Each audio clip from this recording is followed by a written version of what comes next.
आज यहाँ पर धरना क्यों कर रहे हैं, क्या कारण है? उधर जहाँ देखा जाए सोनम वांगचुक अपना अनशन तोड़ चुके हैं, फिर भी अभी छात्र क्यों धरना कर रहे हैं? जी, सोनम वांगचुक ने अपना अनशन अगर तोड़ दिया तो इसका मतलब ये नहीं कि जो हमारी मांगे थी वो पूरी हो गई।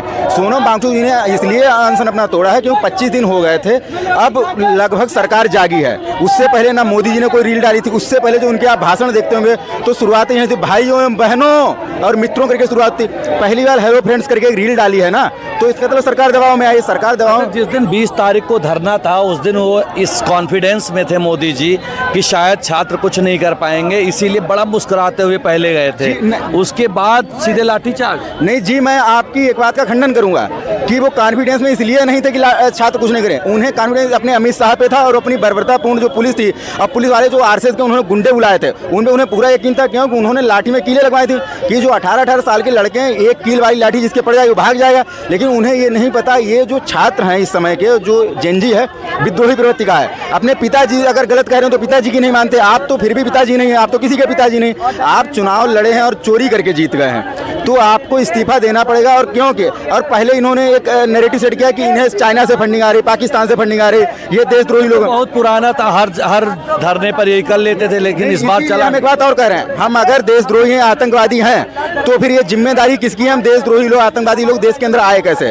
तो बाउंड्री किसके अंडर में आती है? अमित शाह के अंडर में आती है। अमित शाह अपना काम सही से कर नहीं पा रहे, अमित शाह को इस्तीफा देना चाहिए। अगर पेपर लीक हो रहा, पेपर नहीं रुक पा रहा, तो फिर धर्मेंद्र प्रधान जी को इस्तीफा देना चाहिए। पेपर लीक सबसे बड़ा देशद्रोह नहीं बन गया आज के समय में? जी, सबसे बड़ा देशद्रोह मुझे तो लगता है इसमें सीधे फांसी हो जाए कि पता चले। और मोदी ने एक चीज और कही कि हम फास्ट ट्रैक कोर्ट बनाएंगे। आपको एक बात पता हो कि 2014 में मोदी ने एक भाषण दिया था, जैसे चुनाव से पहले, कि जिन भी एमपी एमएलए पे वो होगा मुकदमा होगा, उनका फास्ट ट्रैक कोर्ट में सुनवाई होगी।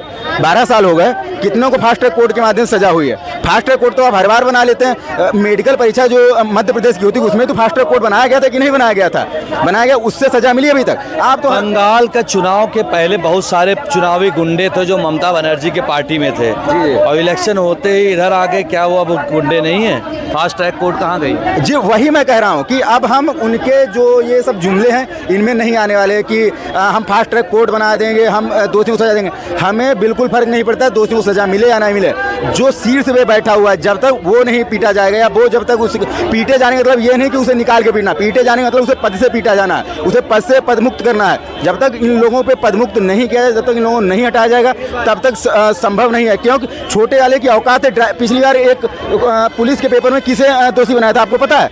एक ड्राइवर को दोषी बनाया कि ड्राइवर की औकात है 15,000 सैलरी वाला की वो पेपर लीक कर देगा। पेपर में ऐसा आदमी पकड़ा गया जिसके पास सही से घर में बर्तन नहीं थे। वही मैं कह रहा हूँ, किसी को भी बलि का बकरा बना देते हैं। इसीलिए बहुत सावधान रहने की आवश्यकता है कि कोई भी बलि का बकरा बन सकता है। इसीलिए धर्मेंद्र प्रधान जी अगर इस्तीफा दे देंगे तो बलि के सारे बकरे बच जाएंगे।